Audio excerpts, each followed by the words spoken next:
Developing Destinations. Dan l-isem ta' show televiżiv ban filantropiku li l-Malti Sean Kassar qiegħed jipproduċi.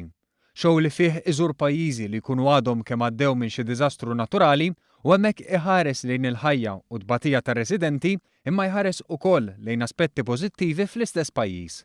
F'kummenti ma' One News, Sean li twieled Malta u tajta żgħira ma riex l-Awstralja spjegalna l-għan ta' dan ix-xogħol. If we follow the stories of the people, we can really hit the hearts of the audience, which will in return bring more awareness and hopefully more donations. So everybody wins. The networks will be happy, the people in the countries will be happy, and then the audience members get an actual accounts of the story, an adventure. Sean li llum il-ġurnata jgħix u jaħdem Los Angeles spjegalna li għal dan il-proġett żar Vanuatu u n-Nepal. Staqsejnieh jekk kienx hemm momenti li laqtuh b'mod partikolari. 2 hours after landing in Nepal, I was hit by a 7.3 earthquake. Well, we all were.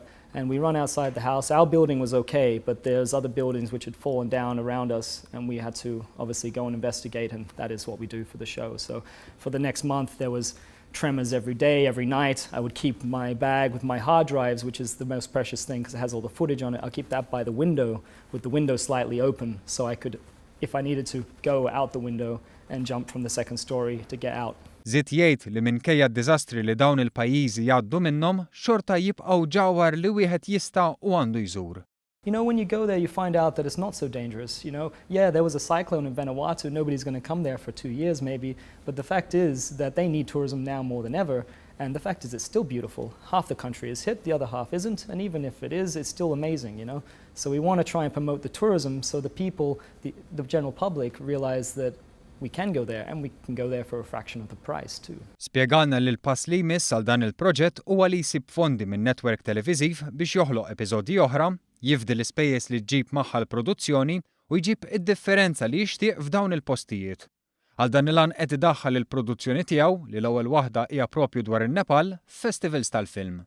Sean saħaq li hu gburi li hu Malti u fil-fatt l-ewwel episodju f'din l-avventura filantropika se jintwera f'pajjiżna. F'Għawdex fejn twieled u għex għal numru ta' snin.